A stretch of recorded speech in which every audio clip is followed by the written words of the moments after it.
Welcome, everyone. Welcome to the Esteban Hours Week in Review. How you doing today? I hope everybody has had an excellent weekend. If you woke up today, then today is a great day. Great day, great day. Okay. On today's Week in Review, okay, the topics that we have coming up for you is we're going to be talking about Donald Trump Jr. Yes, this guy here, Donald Trump Jr.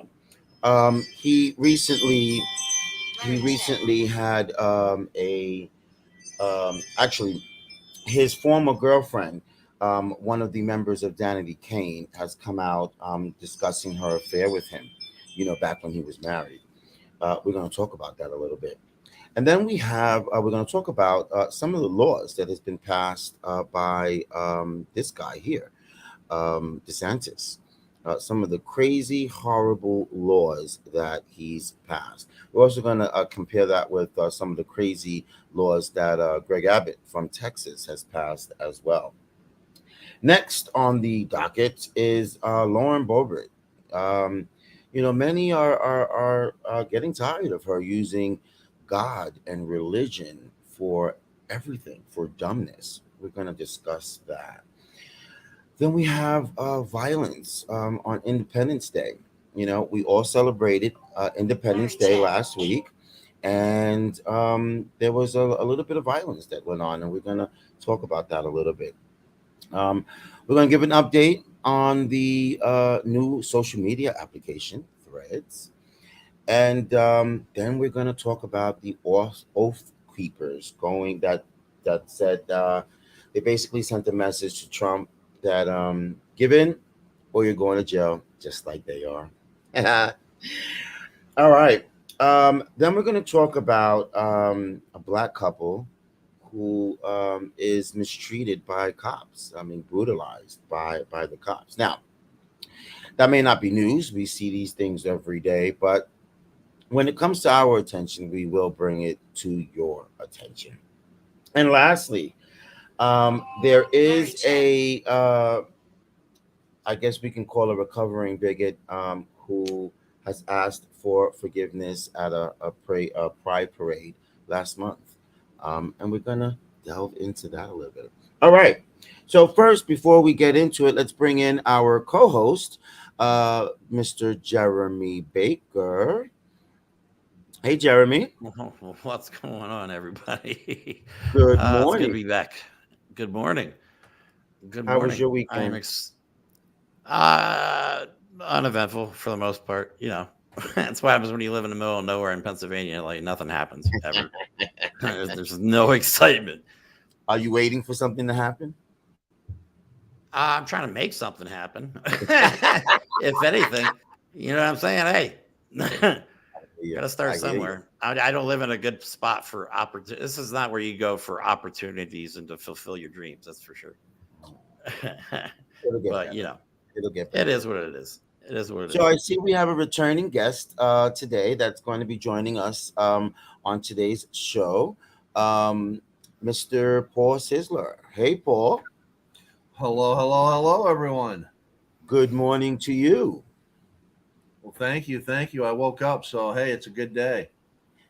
That's Yeah, excellent. right. That's Absolutely. right.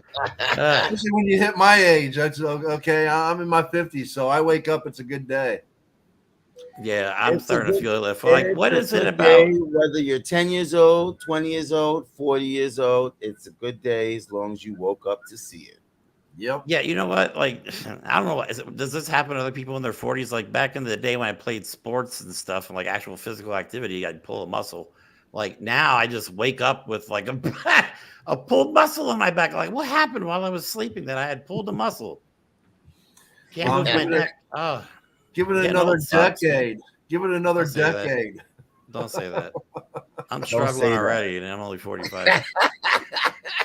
Don't say Don't that. say that. All right.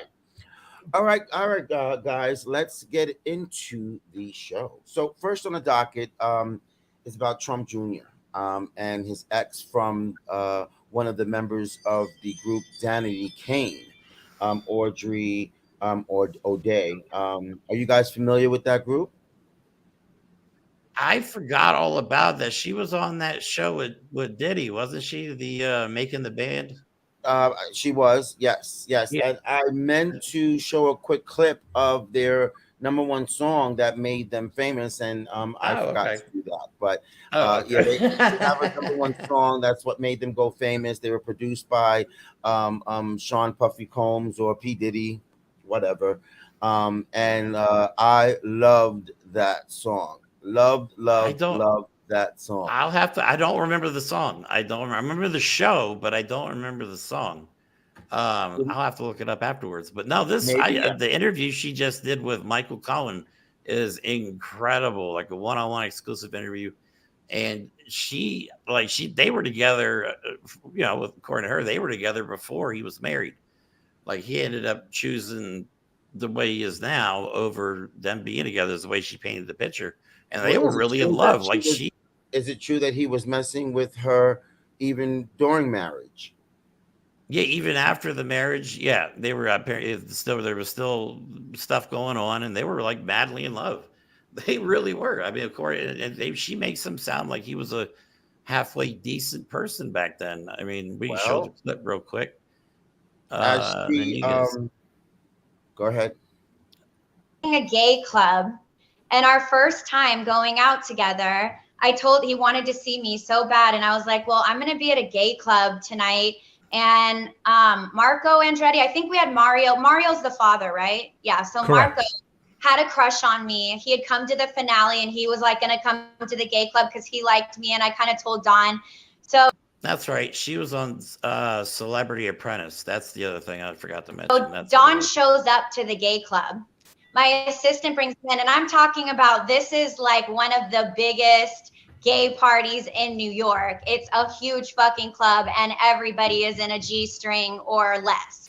Does that sound like something Don I Jr. was would just go in my to? soul, like there's no way that the I man that I've declare. seen it suited Nope. up for the past couple months is going to show up here to see me in this lovely land that I get to be in.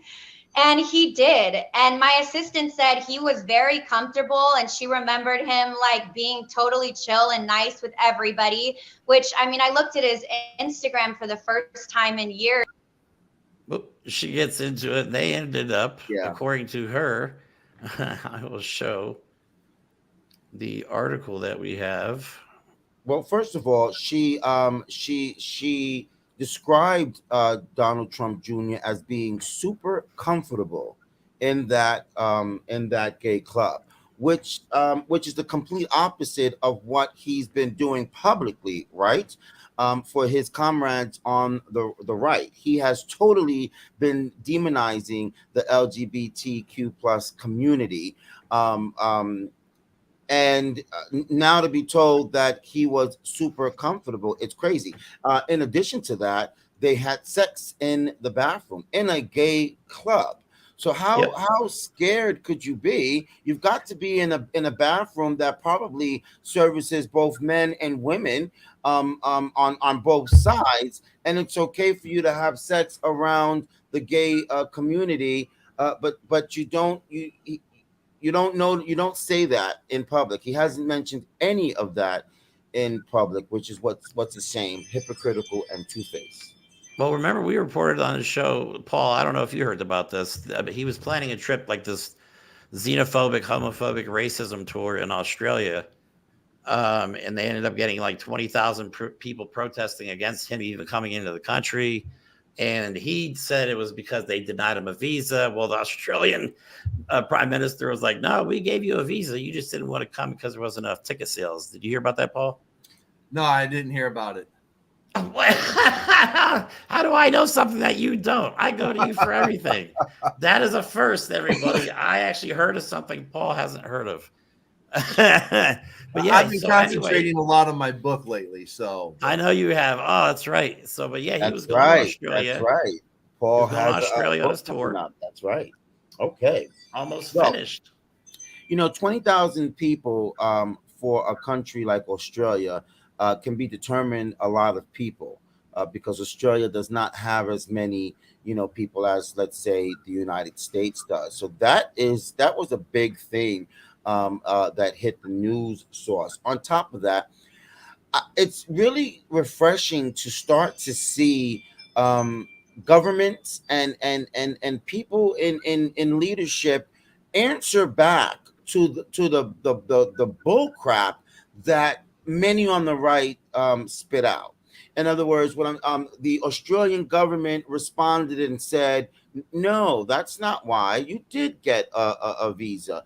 You are the one that canceled because um, um, um, ticket sales were down, which means he didn't find it, uh, to go all the way over there for the amount of money wasn't doable because the ticket sales were down. I'm very happy that Australia called him out on it. And I'm also noticing here in the United States that there are more and more government officials of the like who are starting to call out what other people are doing, whether it's on the right or the left. They're not staying shut. For example, did you hear the Attorney General, not the Attorney General, the prosecutor that was put in place by Donald Trump to investigate the Hunter Biden situation, and then when Biden came into office, he left him there.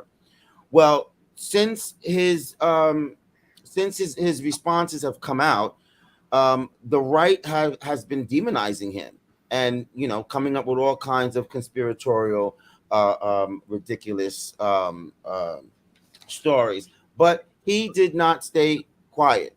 He came out and he issued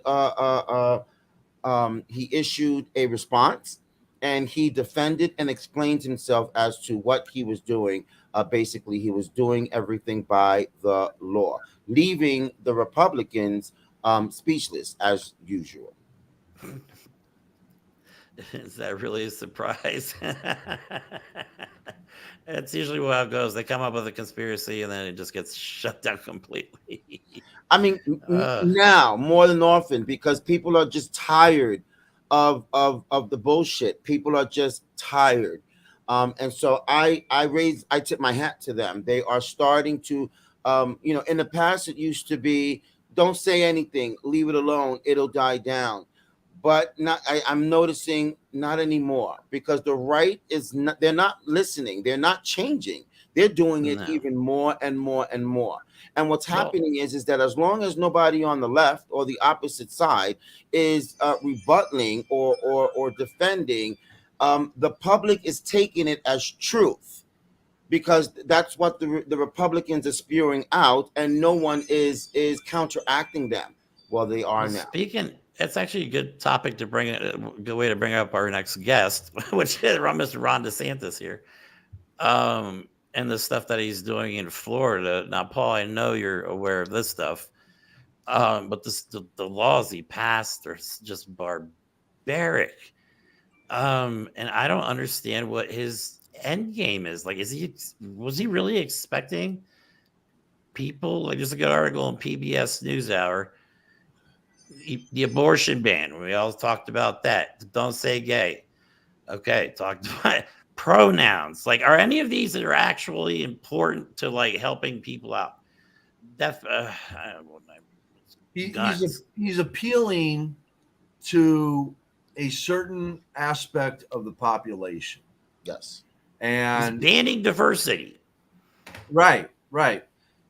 You have to remember, okay, that there are people that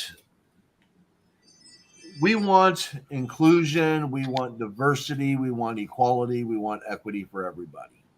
Okay. And now there's a group of people that are out there that believe that these minority communities, these communities that are just now getting recognition and are trying to have equality, this group of people believe that there's just too much attention to them and that they're getting more than what they deserve when all they want is equality. Well, Ron DeSantis is appealing to these people, and he wants them to vote for him. So when you have people that are racist, bigoted, xenophobic, have all of these things that they believe based upon the propaganda that's put out there, and he's representing that. I don't want my kids knowing about gay in the school. I don't want my kids to know that some kids have parents that are both male or both female. I don't want them to know about that stuff. I want them to know about their gender role that they're supposed to play in society. They're male, so they have to play with G.I. Joe. They're not going to play with Barbie. So that is the mentality that he is appealing to. Well, there's two more I wanted to bring up real quick. But that's 40 to 50% of the population. Right. So that's what he's appealing to. And that's the point. That's 40 to 50% of the population. What about the other 50 to 60% of the population that does not agree with his standards? Well, that's what I was trying to say. Like, I don't understand what his end game is, because the migrant worker bill is a total flop. I mean, there's a mass exodus from Florida. I mean, why would they stay? Why would they stay? Hospitals, if you want to get medical treatment, have to ask you what your freaking immigration status is. Like, why is that important when it comes to getting medical help? You tell me. You know what I'm saying? Like, approval to research nuclear, or not nuclear, but radioactive waste, which I'm sure is more about making money than it is anything else, putting radioactive waste into roadways, which will get into the water, into the groundwater, and contaminate everything. Florida's going to glow in the dark if they don't put a stop to this. It's absolute insanity right now. But here's what you're missing, Jeremy, okay? If I live in an area where this is happening to me, it means something to me. But if I don't live in an area where that's going on, then why would I care? But now you take it that I'm a hardworking person. I pay for my insurance, and I go to the doctor, and I have to pay for these upfront costs. I'm paying for my insurance, but yet this immigrant comes in and gets free care. Well, that's just not fair. I pay for mine. That's the mentality he's appealing to. And that's going to have an effect on more people across the board than the radioactive material in a town or an area. So this is what he's driving at. He's driving at the bigoted, the xenophobic, the racist, the people that believe that their rights are being infringed upon by allowing someone else equality. Okay. Right. So basically Christian nationalism. Yes. And not only that, if people leave that don't like it, and people throughout the country that are in a blue state, well, why not come to Florida? But the thing that Ron DeSantis hasn't counted on is that a lot of the businesses, people aren't going to Florida for vacation. They're moving they're moving their forum. I just read recently, there's this huge group that has a convention. It's like 3,000 people that usually would go down to Florida. They've rescheduled for Milwaukee. There's another group that has like 20,000 people. Again, wow. But when you're talking about going in and you have a convention, you're talking about 2 weeks in a place where you are staying at a hotel, you're shopping, you're going to the food areas and stuff like that. But now we're going to Vegas instead. Okay. Right.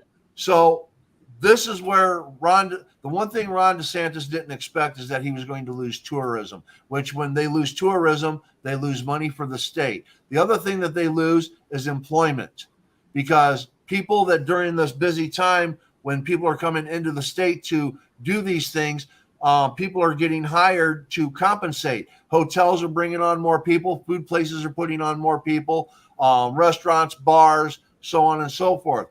But now they have to let people go. So now they lost so you're losing jobs, you're losing tourism, you're losing money. This is what's going to hurt. Disney's actually looking. I've read some things. I haven't been able to authenticate the stories, but apparently Disney's looking at moving out of Florida. I heard about that too. I've heard that. I Okay. heard that actually like I haven't been able about to a month ago. authenticate it, but That that's I've would the heard be that rumor too. right now. something No, else. If that was to happen, that would be something else. Really, there's really. nobody working the crops. There's nobody working in the hotels. There's nobody on the construction sites. Like he got rid of all of them. What do they expect? Now Disney Disney, has if been in Disney Florida leaves, all of my oh my lifetime. God, it would Disney has crush been Florida. in Florida. So to imagine that they would one day actually leave Florida and not be in Florida, I really would like to know how the right would take that. Who would they blame? Who would they blame if and when that actually happens? Who would the right blame for that? Who could they even find to be in the wrong that Disney got up and left because they They didn't would want to blame. deal with They would blame the Hunter management? Biden. Here's another They would just aspect. blame him. Here's another aspect they're not covering. Okay, when they talk about the immigration and they're asking you for information, what DeSantis is blocking out are people that are legally here on a visa. Okay, he claims it's illegal immigrants, but then we had this context before. They'll say illegal immigration, and then they just go to immigrants. Okay, which there's a difference. You can be an immigrant that's here on a legal visa, working on an agricultural visa or something like that. All right, or a student visa, and you're not a citizen of the United States, but you're here on a visa. And if you aren't a legal citizen, you're being denied these things. So this isn't just a jab at illegal immigration, because if it was strictly illegal immigration, I would be in complete agreement with this. Right. All right. Because part of the problem with illegal immigration is that you have businesses that hire illegal immigrations and pay them under the table. All right. When you're doing that, you shouldn't be getting mad at the immigrant for taking that job. You should be mad at the company who's exploiting illegal Correct. immigration. Correct. And the Right. company should be fined and have their business license suspended or revoked, Right. Yeah, not the other way around. And this is where Yeah. they propagate illegal immigration as a problem. Illegal immigration isn't a problem in this country. It's a topic that we need to. It's a situation that we need to make better and make easier, so that when people do come here illegally, that instead of just taking them back to the border, we need to take them to a location to where they can actually start filing the paperwork and become, and get a Right. visa and become somebody that can actually Yeah. stay here. Right. Okay. We need to handle Well, it differently. here's since we're talking about people that shouldn't be in Congress, why don't we go ahead, Esteban? Hold on that Who's thought. ne- Hold yeah, on who's that thought. next? Before we go on to the next thing, I just want to bring out really quick. How do I do this here? Really quick, just to go over the bullet points that DeSantis of the laws that he's allowed to become law. We've got the abortion ban, which, by the way, they used to be at 15 weeks, and he signed a new law bringing it down to 6 weeks. I thought 15 weeks was good enough, but now at 6 weeks. Then you have the Don't Say Gay bill, which we all know is ridiculous within itself.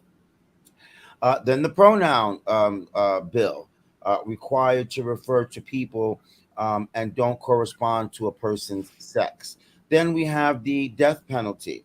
He had signed two major death penalty bills in favor of execution. Then we have the gun law that he passed, allowing people to carry a gun without a permit license. Then we have the diversity, banning colleges from using state or federal funding for diversity, equity, and inclusion programs. Then we still know about the feud with Disney, as we were talking about, possibly causing them to get up and leave. So I just wanted to bring those issues to our audience so they have an understanding of what. And there are many more laws that he's passed, but we've just pointed out a few of the important laws that's going to matter to all Floridians, all tourists, all educators, all students, and on and on and on. Okay, Go ahead, Jeremy. You wanted to go on to the next. Before you Yeah, go oh, on, I God. want to mention one more, that there's a law where if you are a parent of a trans child, the government can come in and take the Yeah. child from you. How did I Yes. not mention that? Kidnapping bill. I forgot about the kidnapping bill. That's awful. That's Nazi I've stuff right heard there. from so many folks that they all say the same thing. You're not coming into my house and taking my child. Yeah, I dare you. Yeah, you I loosened dare up you. gun rights and want to kidnap my kid. Okay, let's see how that goes. That Yeah. is But so far crossing the line on our constitutional rights. It's not even funny. yeah, and then all right. So speaking of somebody who doesn't let's just go to somebody who has no understanding of the Constitution whatsoever. Lord Beaubear. God, this is grace. This is God's empowerment and This His is Christian ability, and staying nationalism. grounded, rooted in the Word of God. Out of the abundance of the heart, the mouth speaks. And I am directed and led by Him. It is all about being led by the Spirit of God in everything that you do. I do give Him all glory for where I am, for the people that He has positioned me with and in front of, to speak life into situations and to hold the corrupt accountable. I'm grateful to be here and to help get our country back on track, because we are that shining city on a hill. I can't do it anymore. Okay. Too much. That's too much. It's beyond ridiculous. First of all, I am one of those people that believe you never should mix church and state. That's the first. Yeah, I mean, okay. Absolutely. Your religion and your prayers should have nothing to do with politics, because politics is always a two-sided or more scenario or situation, right? Different from religion. So how could you pray to God to help you with politics while the other side is praying to God to help them with politics? How does that work? Oh, We know it doesn't work. So instead, leave God out of it. oh, hold on. Spirit has guided her. I want you to think about this, okay? Spirit has guided her. Spirit guided her to be a sex worker, okay? Guided her to marry a man who's a pedophile, flashing teenagers at a bowling alley. Has guided her to cheat on her husband. Has guided her to get a divorce. Oh my goodness, what a God, what a great Spirit has guided her in all these ways. Amen. This just so we're clear, everybody, for the show purpose, we're not knocking Christianity. We're definitely knocking Christian nationalism. There's a definite difference between the two. What you just saw was not Christianity. And that was somebody pretending to be a Christian. And she just covered up for her son getting the crap beat out of him, allegedly. The weaponization of religion. That's what it is. Yes, that's exactly what it is. Of religion. She does not believe in God any more than any atheist out there, okay? I'm an atheist. I don't believe in God. And trust me, Lauren Boebert believes in God no more than I do, okay? And I wanted to add to the list that you gave, Paul. God told her to give her blessing to her unmarried 17-year-old son, making her a grandmother at 36, of which she is awfully proud of him to do. Yes. Who does that? I always like to bring up, and I don't know anything about the Bible because I'm a deist, which is, I believe in God, just not religion, basically, is the very short version of that. But I can't stand when people do this. I can't stand when, and don't forget, right? Yeah. She right. if she gets real, how could she get how could she not get this far without getting hit by a bus? Like, she has no understanding of just anything, especially Christianity. And it makes me mad when she's the one that represents talking about God and the Bible and stuff like that. That is not who should represent Christianity, in my opinion. And I just want to say, we are not practicing violence here. We are not saying we hope that she gets hit. No, by a bus. I just said, how did she get this far? I didn't insinuate anything. I'm just curious. Our political system has allowed this tainting of it. Okay, when you look at the system and how it operates now, it's not about the quality of the person that gets elected to office. It's about the popularity. And whatever they can do for popularity, the dark money that comes in, the people voting for the BS, the lack of good candidates getting up there and running. I mean, I have not seen, and I know the people on the left are going to hate me for saying this, but on either side of the aisle, I have not seen a good candidate, with the exception of one, which is the one that I'm going to be voting for, is Marianne Williamson. So I haven't seen a good candidate until her, and she's just. I again, the quality of people that are running for office is just so crap. It is crap. It is crap. But I'm sorry for laughing. I just wanted to just mention. So, do you see some of the chatter that people, they call her cuckoo too? Yeah, I know, and that's because of her spirituality, because it doesn't fall in line with your designated evangelical right. Right. So, because she believes in the esoteric and spirituality, they think she's cuckoo. And yet they don't look at the grounding of her in relation to her Bill of Rights, her economic Bill of Rights. I mean, she is hammering out what is wrong with this country and what we need to do to fix it. And yet, because she doesn't fall into the religious norm, they think that she's cuckoo. Great rebuttal, Paul. Great rebuttal. She's got a great supporter. All right, let's move on. Let's move on, guys, to violence. Violence on Independence Day. Now we all know that we have violence every day. There's shootings and weaponry violence every day. But I think, on Independence Day, where we're supposed to be thankful for being independent from Britain, it matters even more, because I guess those who are committing the violence just don't seem to have any respect, right, over their freedoms. They're able to shoot that gun, even though illegal, because we won our independence. Do we have a video for that? Oh yeah, let me go to that real quick. Across the country are reeling from gun violence over the holiday weekend.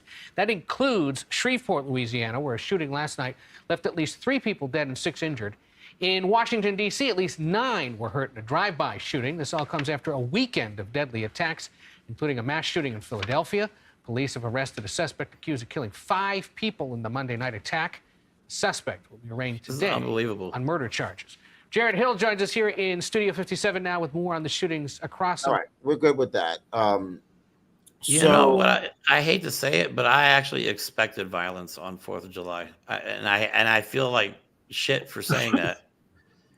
I don't know why. I just I'm almost like we're getting numb to the violence. Like, it used to be such a big deal, to see stuff like this. I was going to say there's always been violence on every day of the year, including July 4th, but it is getting worse. It's not funny. It's if you go through the statistics of violence in this country, we've been on a steady decrease. All right. And at about 2018, violence has started to go back up. Under the encouragement of the former guy. Yeah. All right. And since then, it's on a steady rise because it's being allowed. It's being allowed. Right. And there's a reason for that. And I know a lot of people are going to think, Paul, you're a conspiracy theorist. Well, I want you to go back, and this is going to come out in the January 6th investigation. Donald Trump wanted to install martial law. Yeah, right? He wanted to suspend the Constitution. All right. I want you to really, really take a look at the money that a lot of these big cities receive from the federal government for their policing in the case of martial law. And that's going to make you think about other things, because There's a reason for this, and whether it's the left or the right, it doesn't matter, because both of them sign off on the bills that allow this funding. So really pay attention to what's going on, and this all comes back to what's going on in Ukraine and Russia, what's going on in China and Taiwan. I want you to really take a look at what's going on at the military-industrial complex, because this all ties in together, and that can be a whole nother show some other day. Yeah, we actually just talked about the whole Trump coup thing. We put the timeline together, and it actually ended up being, people don't realize how close we got to having martial law. All right. So next on our docket here, we can update the audience really quick on Threads. Jeremy and I had our sound off yesterday, and we discussed the beginning aspects of this new social media application known to be a Twitter replacement, so to speak, if you will. And as of today, they are officially over 100 million downloads for their application. Now they're still going through the kinks and all of the services that will be part of the application, but they are officially the fastest downloaded application for a social media platform. Yeah, did it take them I think it took them almost like a year and a half for them to hit 10 million on Facebook. So think about that. Like their first initial investment in Facebook took them 400 and some odd days to hit 10 million. It took Threads 7 hours to do the same exact thing. Well, they compared it to the recent, the other new application, Chat AI or whatever it's called. Chat GPT that's the other one. A couple of months ago. And it took them roughly about 3 to 4 months to reach 100 million users. Mm-hmm. So we can understand why Elon Musk is not having a good day or a good week. And will make the alleged implications that Facebook is stealing and all this other nonsense, because he sees that something could be happening, which in the long run may hurt his bottom dollar.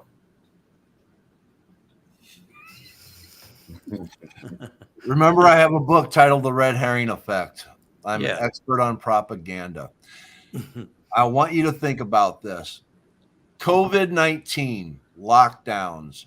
Everybody went home. Everybody was okay. Now, I want you to think about the popularity of social media just in the last 5 years. Okay. Now, look at Elon Musk and Mark Zuckerberg promoting an MMA fight, getting out there. These two individuals are not stupid. This is propaganda. Yeah. And now, because of popularity, I mean, we have these other platforms. You got Tribal, you got Blue Sky, you got all these different ones that keep coming out that people are going to, and they're not growing that fast because, well, guess what? Nobody knows them, but everybody knows Facebook. Just a genius move. I mean, really. So Facebook comes out with Threads. Did you really expect it to be a slow progress? No, it was going to be fast.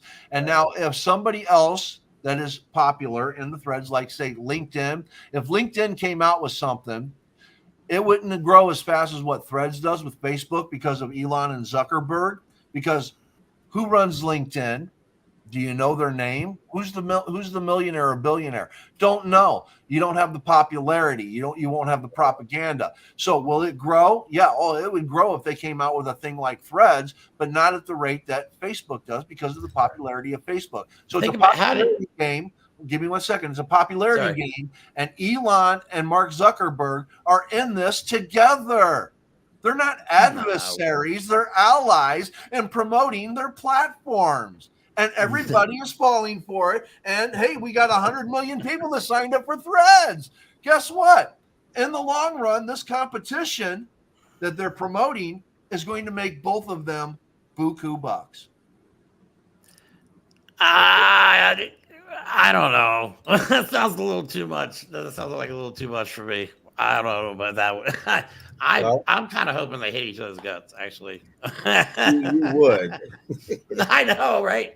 I want everybody to hate. Well, it remains to be seen. Time heals all things. So it remains to be seen. We will see. Yeah. Moving forward, exactly what the consequences are from both sides.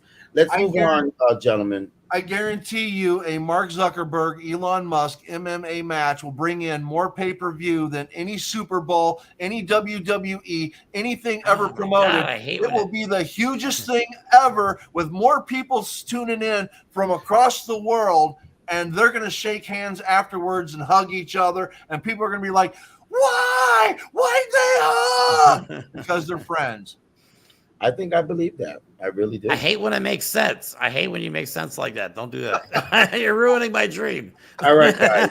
Let's move on to the next topic in regards to these horrible people, the Oath Keepers. They have advised Trump to settle or make a deal because with all the evidence that is stacked up against him, he most certainly will go to jail, especially being that there was less evidence in regards to the founder of the Oath Keepers, and he was hit with an 18-year sentence. Do we have a video for that? Yep, from and this is from the Midas Touch friend. From Midas Touch Network. Yep. Fuck Legal AF. Stuart Rhodes, founder, leader of the Oath Keepers, about to serve 18 years in federal prison for seditious conspiracy for being one of Trump's army to help overthrow democracy. On Jan 6th, has words from his jail cell for his leader, Donald Trump. And those words are, "You are going to lose at trial to Jack Smith in the Department of Justice." He didn't mince words. He came out with only the cool reflection that comes from sitting in a detention center in a jail in the District of Columbia. Stuart Rhodes has a message to his former fearless leader: settle, plea bargain. You're going to jail. And how do I know? Because they did it to me, and they're going to use the same playbook against me, and they're going to use it against you. I think we said that the legal AFs. Conspiracy charges actually opens up a lot of doors to go after Trump for the same thing. So I think that's what had to take place before. But I think we're going to see some big news on this whole front here really soon. Well, I'd say it's well done, well said. It's interesting that now that he's in jail for 18 years and realized that Trump didn't help him do a damn thing or get out of his situation. And even though he went to the Capitol on January 6th for Trump, it's amazing how now they're coming out with speaking against Trump and blaming him and labeling him for everything. However, with that said, it is good that they actually are telling the truth as they move forward. Of course, they have nothing but time on their hands, 18 years, to tell the truth. Nah, good luck with that. I hope it was worth it. All right. Here's how I see this, and I think this is a good thing. I'm glad he came out and said that, because when you're looking at this next set of indictments that's going to come out from Jack Smith in relation to Trump on January 6th and the conspiracies thereof, it's not going to be just Donald Trump that's going to get hammered on this, okay?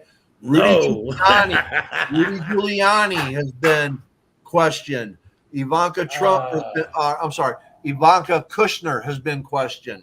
All these people that were in cahoots in relation to January 6th are making deals and giving up information. Okay. By the time this comes out and the indictments start running and people are making their deals and are going forward, you're going to be seeing Donald Trump getting really, really nervous. And then, of course, when the trial happens, it's going on now with his 30-plus indictments. and people that haven't even read them, you start looking at them in relation to the documents and all that. He's probably going to get pardoned for that if he doesn't run for office. Okay. And then we got J6 coming up that he won't get pardoned for. And that's going to throw him down, because if he's no longer running for president, they can't say it's election interference or anything like that. And they can throw the hammer on him, which then will lead to, again, he is a former president, just like Nixon with Ford. I think there's going to be a pardon in there simply because he's a former president. He's 80, he's almost 80, or is reaching that 80-point mark. They're basically going to cancel Donald Trump. And they're because once they cancel that rhetoric and nobody can basically, the name that shall not be said will be the name that shall not be said. Right. And that's going to tone down a lot of the rhetoric. And then, of course, we got wars and stuff like that take relevancy. So that's how I see it coming out. I don't think Donald Trump is going to serve a day. I would love to see Donald Trump serve the rest of his life behind bars, but I just don't think it's going to happen. See, me and Paul definitely disagree on that one. I think he's going down. I think he's going to have a heart attack before he does go down, or he's going to flee the country. Because this next indictment is going to be I believe, banger. I believe I side with both of y'all half and half. I believe what Paul said. I do not think that he's going to serve a day in jail. And not because he's not guilty, but because of the title of past president. Yes. However, I also do believe that he's going to do something. He's going to create or cause some theatrical action, whether it's health-wise, whether it's fleeing the country, whether it's getting his MAGA supporters to do his dirty work, that there's something. He's not going to just go down quietly. And I also believe that if the White House is retained by the Democratic Party, yes, they will do a pardon, because just by the Democrats still being in the White House at that moment, if you don't pardon him, that will definitely cause a national catastrophe, so to speak. And I believe that's why they pardoned Richard Nixon as well, to allow it to go away and not cause more turmoil and strife, and perhaps civil war at that moment. And the same will apply for today. But to make Trump go away, that will probably be the number one issue on the table at that time, and that is go away. If you decide not to go away, then you're not going to be pardoned. Then you're not going to not spend a day in jail. But if you sign on a dotted line that you will go away, there you go. Exactly. From what I understand, the pardoning thing says if he pardons him, that means he has to agree to not run for president again. It doesn't say he can't run for president again. So the pardon is not. When has Trump told the effing truth lately? Never. You want to give that guy a pardon? He's gonna be like, "Oh yeah, hell yeah, I'll take that pardon," and he'll be right back. Anybody as well. Well, here's what you got to remember: if he gets pardoned and there's conditions to that pardon, if he violates the conditions of that pardon, he goes behind bars. Okay, so he's not going to go behind bars. He's not going to allow himself to go behind bars. He doesn't want to spend out his last decade behind bars. So that will be part of the agreement. Okay. And you got to realize too, I want you to look at Congress right now and look at how you have Republicans trying to pull away from the Trump power legion that's going on. Okay. They want it to end just as much as you and I want it to end, okay? Because the Republican Party wants to become the Republican Party again. Right now, it's not the Republican Party, it's the party of Trump. And until they can sever Trump from the Republicans, that division is going to hurt them going down the road. Very much so. They want that separation. And this is the opportunity to get it. And that's the only way that they're going to get it. And Look at his daughter. His daughter, this is why I brought that up. His daughter, Ivanka, has changed her last name to Kushner because she's separating from her father. I didn't know that. Yes. Really? Yes. Mm-hmm. Ivanka Kushner. She's separating herself. She's been called in. She's done, I think, a deposition. Okay. She's pushing away as other people are trying to. This is why this is going to be the format that's going to follow. He's going to be found guilty on documents. He's going to sign the pardon, but he's not going to be pardoned for other crimes, which is going to be January 6th. Now, once he can't run for president and he's found guilty on that, he can get a pardon basically to get out of the fucking limelight. I'm sorry. To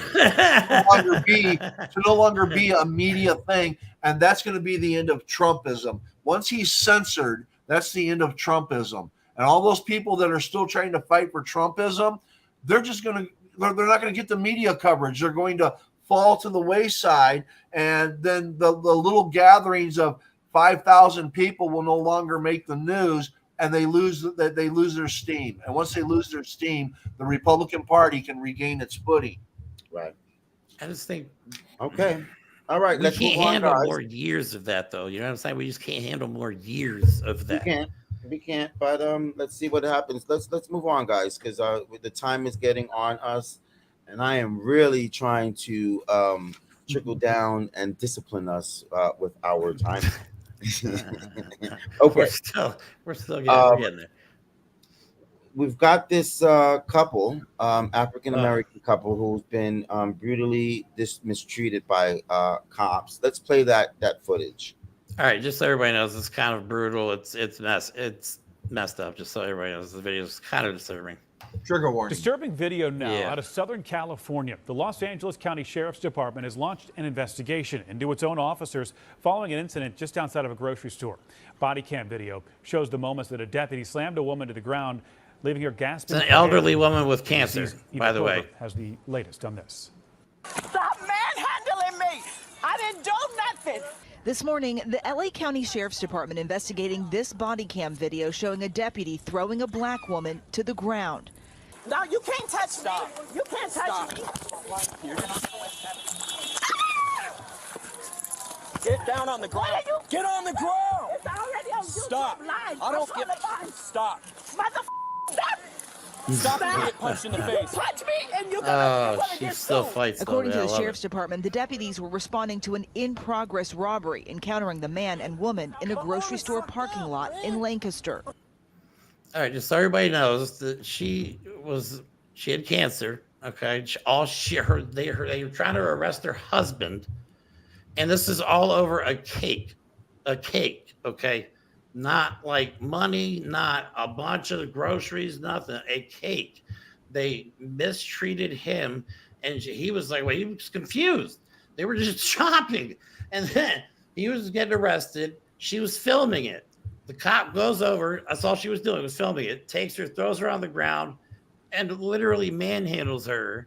An elderly woman with cancer. Stuff like this pisses me off to know. What were they there for to begin with in regards to the cake? I don't even know if it had anything to do with the cake. You know what I mean?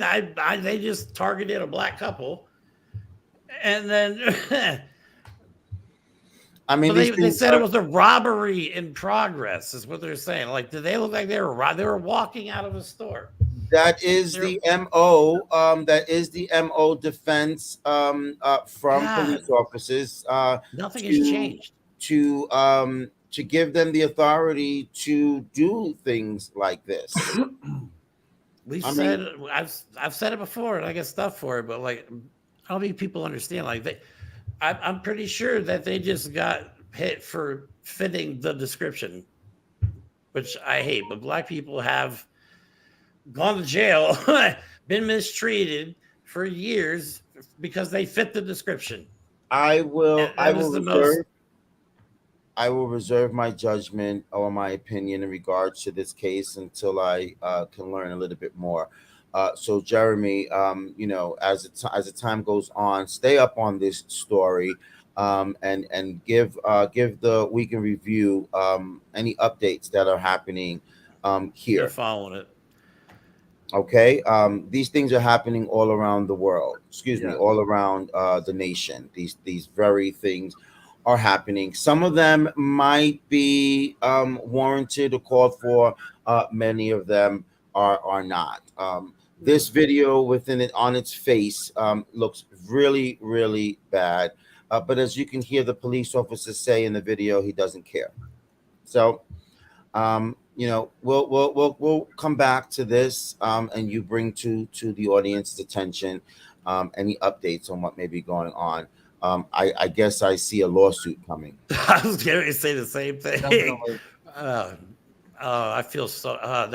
When I saw the unedited video, because there's other angles of this video online. Yes. I saw the one where there was a woman in a car filming the whole thing happen, and it is messed up. I don't care if they did steal a damn cake. Right. That's not the point. You know what I'm saying? I don't care what they stole. That woman was mistreated.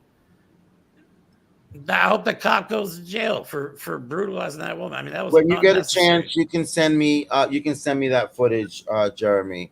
Yeah, I have a longer version of it. Yep, I'll send that to you. Sounds Yeah. good. All right, let's move on Now- to our last. Go ahead. I was going to say on a lighter note, the next topic on a lighter note. This is actually want to end on a positive note this week. So Okay, so we've got a recovering bigot. we still have Brittany too. I'm sorry. A recovering a person who used to be very racist and prejudicial. He asks for forgiveness at a pride parade that he visited. Why don't you play that clip, Jeremy? Yeah, and just I wanted to say, like, this was a big deal to him. Like, this wasn't something that he took lightly. Like, he was actually scared of how people would react, and he ended up getting a very big surprise. Is a self-described recovering bigot. And apparently he has changed his ways and asked for forgiveness at this year's Denver Pride Parade. So 3 days ago, a TikTok video of Nash ended up going viral. Here's a screenshot of the video that we're talking about featuring Nash and the sign he brought to the parade. It reads, "Recovering bigot, I am sorry, free hugs." Now, how did Nash go from being a bigot to being someone who's asking for forgiveness from the LGBT community and looking to be an ally? Well, Nash told the Washington Post that he was raised to believe that being gay was wrong. He was raised in Texas by conservative family members. He spent years feeling uncomfortable about gay people and even cut off one of his close friends, a high school friend who came out to him. However, Nash began to question his beliefs when he reread the Bible, which is kind of surprising. He reread it in the early 2000s, and that made him realize that Jesus was just telling him to love. Now, Nash's son and friends kept pushing him to change his views. I suspect that probably had more to do with it. And a particular moment that Nash remembers was when he asked one of his colleagues who was gay how he could be a better person. Nash wanted to know, like, how can I be a better person? So I thought that was pretty special and pretty big. And he got an amazing amount of support. He got a ton of hugs. I mean, he had a good time. I mean, Shout out to him. I say kudos to him. I wish there were more people like that who would understand others' plights and others' lifestyles. But just by having one more person who is a recovering bigot come to that understanding is a great thing. And to go as far as to go to a parade, sit there and with his sign stating I'm sorry and free hugs. I mean, that's the complete opposite of what the type of bigot he used to be, right? Very, very good. Very, very encouraging story. Thank you, Jeremy, on that. I like also the fact where he said that he later came to understand that Jesus was just asking him to love. Isn't that the point that we're all trying to make with a lot of people on the right? That yes, there might be biblical laws, okay, against idolatry, against fornication, against men who lie with men, women with women, whatever. But at the same time, doesn't the scripture say to love thy neighbor? So it shouldn't matter what the differences or diversities are. The main point should be to love thy neighbor. That's the difference between Christianity and Christian nationalism. I think we did a good contrast of both today, and you can see the difference. One is just, saying the words, not actually living it. And then some people actually, they find God, or they, like he said, just revisited something that, and he was a product of his environment. Let's Right, get that right. He right, grew up in a right. conservative, racist family in Texas. I mean, anybody that grows up that way is probably going to end up, unless they have an epiphany, a pretty racist person. At least, Well, that's maybe still not. going on today amongst around the nation, Well, yes, but especially now in a lot of they're southern states. trying to make this shit normal. That's Right, what I hate about it. You know what I mean? Instead of trying to make people like him understand, they just want you to hate, hate, hate, hate. That's all they promote. I don't understand. Is that what's wrong with love? Like we always say, what's wrong with love? What's wrong with empathy and understanding? right. Doesn't that make more sense than hate and violence and fighting? And It you know what I absolutely mean? makes a lot of sense, but we need to, Justification and more of us weaponization. need to. I'm sorry. Go ahead, Paul. Justification and weaponization. That's what it comes down to. If you dislike somebody, the first thing you have to do is justify it. And what do you use to justify it? Oh, the holy book, the weaponization of. We talk about that a lot lately. It seems Yeah, like they're weaponizing everything. yeah. But then, of course, they accuse us of weaponizing everything. So it's just like we're in this But we dystopian know, alternate but reality. we already know why. Okay, it's always a deflection of whatever it is they are trying to accomplish. Okay, it's always a deflection. So we know that we can't get upset at that anymore when they accuse us of doing something. However, we need to keep our eye on the prize. Okay, all of us, everyone who's against hate, everyone who's against racism, prejudicism, being a bigot, everyone who is against just hate and inequality. We all need to stand up and rise against the people who encourage hate, against the leaders who preach hate, who want hate. And if we, the folks who don't want hate, the folks who want to love one another, if we don't continue to band together more and more, stronger and stronger, I don't see us really moving that nail even a little bit. And so I'd like this to be a sort of a reminder to the audience that we need to stick together to reduce hate. Okay, ignore the ones that are preaching about it as we continue to preach love. The more that they preach hate, the more that we preach love. To this gentleman who was a former bigot. Thank you. Kudos to you. Thank you for doing what you have done. You have definitely made a lot of people feel more encouraged by what you've done. Please don't stop. And for any others who feel the same way that he does, and perhaps are afraid to make their new feelings known, please follow this gentleman's example and just love, love, love, love. Okay, gentlemen, your closing remarks. I think that was it, man. I'm good with what you said. Just love one another, man. We got to stick together. Like we are the majority, the hateful people. Let's just call them 25%. That's a small percentage of the country.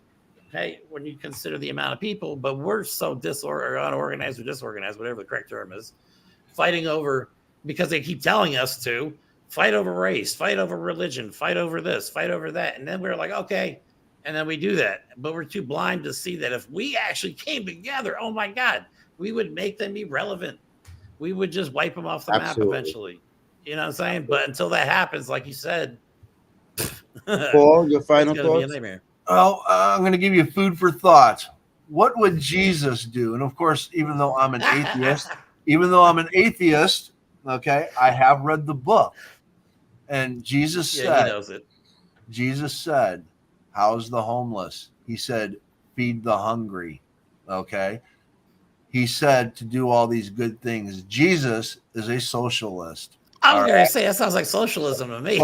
Jesus is a socialist. And if Jesus were walking this earth right now, the right would crucify him. So I want you to think about that. The right-wing agenda would crucify Jesus. Mm. Wow. That is definitely food for thought. I believe that as well. They would be in a bind, wouldn't they? Because right now Jesus is not here. On one side, they're profaning to be a follower of Jesus, and on the other side, they're doing the exact opposite of what Jesus did and of what Jesus was preaching to his followers to do. So there would definitely be a problem if Jesus was here on this earth at this moment. Oh, he might be. He might be. This all might be a test. He might already be here watching and waiting. Who knows? And that's if you're a believer. Thank you, guys. Thank you, gentlemen. This was a great show, as usual. Paul, you are always invited back as a guest commentator. We love your intellectuality. And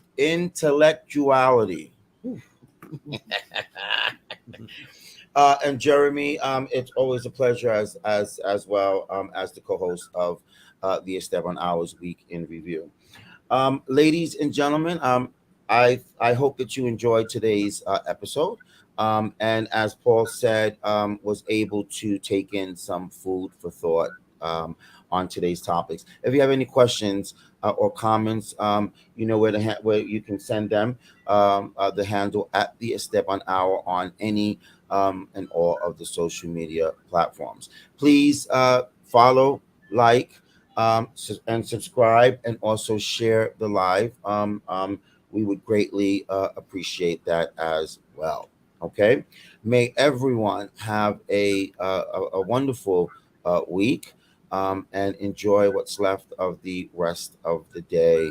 I appreciate all of my audience, all of my followers. Thank you for those who came in and watched today's live. I appreciate you all. Okay. And as we said, love, love, love, spread the love. If you had a goal that you've accomplished or achieved today, don't forget to say to yourself this.